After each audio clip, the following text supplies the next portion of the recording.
महाराज जी, जब बार बार दूसरों को देखकर लगे कि हम पीछे रह रहे हैं और चाहकर भी तुलना करना बंद ना हो, तो अपना मार्ग में कैसे और सुदृढ़ कर? तो आगे आप क्या देखते हैं?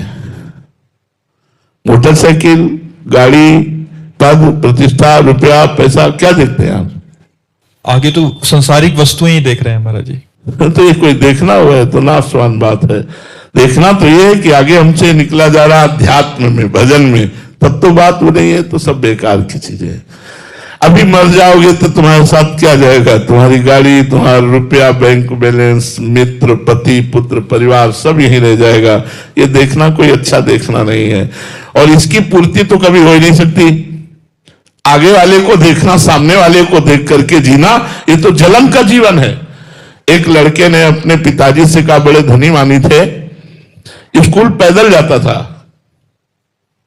तो एक दिन देखा एक लड़का साइकिल से निकला। ये बढ़िया यार, पैदल से तो बहुत अच्छी चीज है। सामने वाले को साइकिल में जाते देखा, उसने कहा, पिताजी हमको एक साइकिल ले दो। चलो बेटा है, ले दिया। अब कुछ दिन साइकिल से चला तो बगल से एक स्कूटी से निकल गया। यार इसमें तो पैर भी नहीं चला ले, केवल हाथ का ही सहारा दे रहा है। बोले पापा कल से स्कूल हम नहीं जाएंगे। बोले क्यों? बोले मुझे स्कूटी चाहिए, मोटरसाइकिल चाहिए। धनी मानी थे, मोटरसाइकिल दे दी। कुछ दिन मोटरसाइकिल से चले तो पानी गिर रहा था, हवा चल रही थी, भीग रहा था। देखा कि कार में शीशा बंद, आराम से बैठा आदमी बगल से निकल गया। यार क्या चीज है, मकान में जैसे बैठे। घर गया, मोटरसाइकिल खड़ी कर दी, पिताजी से कहा, पिताजी जब कार खरीदोगे तो स्कूल जाएंगे। वो धनी मानी थे, उन्होंने कार खरीदी। एक दिन बहुत जाम लगा हुआ था। जाम में देखा कि निकलने का कोई चांस नहीं है, और ऊपर से देखा हेलीकॉप्टर सर से निकल गया। उसने बोला, यार ये तो बहुत ऊंची चीज है। गए, बोले पिताजी कार खड़ी है, कल से हम जब हेलीकॉप्टर लोगे तब स्कूल जाएंगे। तो थप्पड़ मारा, कालाम कटा के घर बैठ, तेरे लिए हेलीकॉप्टर ले। हमारी कुछ दशा ऐसी ही है, हम आगे सामने वाले को देखते जाए तो कहां तक देखते जाए, एक से एक बढ़कर मिलता जाएगा और मुझे कभी शांति नहीं होगी। इसलिए जब आवे संतोष धन, सब धन धूरि समान। संतोष धारण करो और नाम जप करो। भगवान ने बहुत अच्छा किया है, आपको स्वस्थ बनाया। आप देख सकते हैं, आप बोल सकते हैं। जरा उन प्राणियों को देखो जो देख ही नहीं सकते, जो बोल ही नहीं सकते, जो सुन ही नहीं सकते। भगवान ने आपको तो सुनने योग्य बनाया, देखने योग्य बनाया, बोलने। कभी उनको धन्यवाद दीजिए हर कि भगवान आप बड़े कृपालु, हम पर बड़ी कृपा है।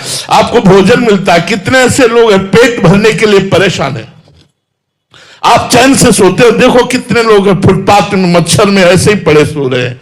आपके ऊपर कितनी कृपा। आप थोड़ा नीचे देखिए, ऊपर देखेंगे तो आसमान है, बहुत गहराई है। आप भागते जाइए, कभी पार नहीं पाओगे। अपने से आगे देखना शुरू करोगे तो कभी संतोष नहीं धारण कर पाओगे। अपने से पीछे देखो तो संतोष आ जाएगा कि भगवान ने हम पर इतनी कृपा तो की है ना कि शाम तक रोटी मिल जाती है। कितने ऐसे लोग हैं जिनको रोटी पाने के लिए कितना प्रयास करना पड़ता है। मर्जी संसार में तो मर्जी कहते कि बड़ा लक्ष्य बनाना पड़ता है, तो फिर बड़ों को देखो। हाँ, तो सबसे बड़ा लक्ष्य बनाओ, भगवान को पकड़ो। हम भी तो कहते हैं सबसे बड़ा लक्ष्य बनाओ, भगवान को पकड़ो। भगवान तुम्हें लोक परलोक की सारी सुख सुविधा दे देंगे, और जब भगवान देंगे तो फिर बहुत बड़ी बात होती है। भगवान की तरफ से जब जीव को पुरस्कार मिलता है तो बड़ा मंगलमय होता है। इसीलिए हम प्रार्थना करते हैं सबसे, इस लोक और परलोक में आनंद प्राप्त करने के लिए कलयुग में केवल नाम की साधना ही सर्वश्रेष्ठ है, जो भगवत प्राप्ति कराने में सहज है। ना इसमें ध्यान परिपक्व हो सकता है, ना इसमें यज्ञ परिपक्व हो सकती है, ना इसमें पूजा परिपक्व हो सकती है। कृतयुगे ध्यायते विष्णुम त्रेतायाम यजते मखई द्वापरे परिचर्यायाम कलौ तद्धरि कीर्तनाते। भगवान व्यासदेव जी ने कहा है, हरे नाम केवलम कलौ नास्तेव नास्तेव नास्तेव गतिर्न था। इसलिए खूब नाम जप करो और मंगल में भगवान की शरण पावा। मोहि कपट छल छिद्र न भावा। महाराज जी, हम कैसे जाने कि हमारा मन इतना निर्मल हो गया है कि प्रभु के चरणारविंद में रति होने लगी है और भगवान के आश्रित हो रहा है? जब पेट भरता है तो किसी दूसरे को साक्षी बनाने की जरूरत नहीं होती कि भैया तुम पास में बैठो, जब हमारा पेट भरे तो हमें बता देना कि हम छक गए हैं। खुद अनुभव होने लगता है। जब हमारा निर्मल मन होता है तो अन्य मलिन चाहें मिटने लगती हैं, भगवान का स्मरण सतत एकतार होने लगता है। तदर्पिता अखिलाचारिता तद स्मरणेन परम व्याकुलतेति। समस्त आचरण भगवान को समर्पित और जरा सा भी भगवत विस्मरण होने पर मन व्याकुल हो जाता है, व्यथित हो जाता है, तो समझे कि हमारा मन पवित्र हो रहा है।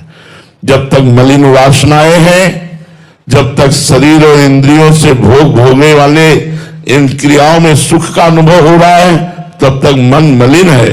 जब इन भोगों से विरक्ति हो जाए, भोगों से अरुचि हो जाए, नाम जप में प्रीति हो जाए, संतों के पावन चरित्र, संतों के पावन संग में प्रीति हो जाए, तो समझना चाहिए हमारा मन निर्मल हो रहा है।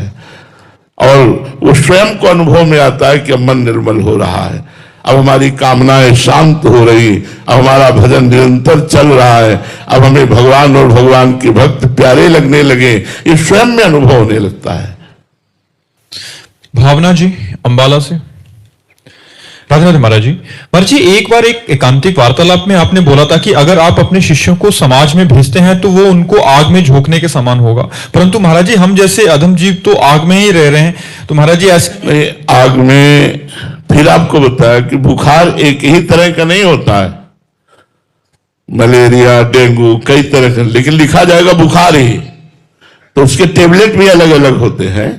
हम उन शिष्यों को कहते हैं जिनको वैराग्य मार्ग में चलाया है, जिनको आजीवन ब्रह्मचर्य की शिक्षा, आजीवन परिग्रह रहित रहना, निरंतर भगवत चिंतन परायण रहना, किसी से किसी भी तरह का संग न होना, हम इनको किसी भी स्वार्थ की पूर्ति के लिए संसार में नहीं भेज सकते।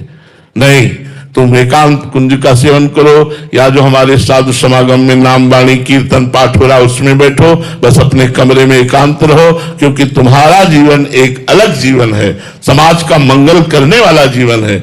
अब गृहस्थ लाखों लोग जुड़े हुए हैं, उनके लिए अलग मार्ग है। ऐसा नहीं कि उनको इसी पद्धति से चलना पड़ेगा, उनके लिए पद्धति अलग है, इनके लिए पद्धति अलग है। तो आप जहां रह रही हैं, क्या वहां नाम जप नहीं कर सकती, वाणी पाठ नहीं कर सकती, ठाकुर सेवा नहीं कर सकती, अपने गुरुजनों की सेवा नहीं कर सकती? अगर कर सकती हैं तो जो इनको एकांत में प्राप्त होगा वो तुम्हें घर में प्राप्त होगा, परेशानी क्या है? एक हम महाभारत का दृष्टांत सुनाते हैं। एक कश्यप नाम के ऋषि एक वृक्ष के नीचे तपस्या कर रहे थे, तो एक बगुली ने ऊपर से वीट कर दिया, तो उनके माथे पे गिरा के, तो गुस्सा होके ऐसे देखा तो बगुली गिरी और भस्म हो गई। भगवान व्यास देव जी ने लिखा महाभारत में। उनको लगा मेरे में बड़ा पावर आ गया, तो एक घर में गए और कहा भिक्षाम दे। तो एक नौवधू निकली, प्रणाम किया और कहा महाराज कुछ क्षण रुको, मैं तुरंत भिक्षा लेके आती हूं। वो भिक्षा के लिए घर में गई तो दूसरे दरवाजे से उसका पति आ गया। घर में किसी किसी में 2 दरवाजे होते हैं। उसने तुरंत पति का आदर किया, उनको ले जाकर आसन पर बैठाला, उनसे मृदु वचन बोले, जल पिलाया। जब स्वस्थ होकर बैठ गए तो पतिव्रता थी, उसने कहा भगवान आपके घर के दरवाजे में भिक्षुक खड़ा है, क्या उसको भिक्षा दे दें? उनका अवश्य, उससे पहले जाओ उनको भिक्षा दो। तो इतने में कुछ विलंब हो गया, वो गए, इतना लेट कैसे हो गई? तो महाराज मेरे पति देव आए हुए थे। तो तुम जानती नहीं मैं कौन हूं? ज्यादा बोलने लगे कश्यप ऋषि। ये लिखित महाभारत की कथा है। उसने कहा महाराज मैं अपने पातिव्रत धर्म के प्रताप से मैं देख रही हूं कि तुम्हारा अंधा और बूढ़ा बाप किस तरह से क्लेश को प्राप्त हो रहा है, और तू यहां तपस्या का नाटक कर रहा है। तूने क्या वृक्ष की बगुली समझ लिया कि तुम देखोगे भस्म हो जाओगे? यह घटना किसी ने जाना ही नहीं था। अब तो उनके होश उड़ गए कि यह बात कैसे जान रही है एक नौवधू गृहस्थी में रहने वाली। तो उन्होंने हाथ जोड़ा और कहा देवी ये बगुली के भस्म होने वाली बात आप कैसे जान गई? बोले मैं त्रिकालज्ञ हूं, भूत भविष्य वर्तमान तीनों मेरे सामने है। क्यों? मैं अपने पति को भगवान मानती हूं और 8 पहर पति की आज्ञा में रहती हूं, और पातिव्रत धर्म के प्रभाव से मैं तीनों कालों को जानती हूं। अभी तुम बच्चे हो,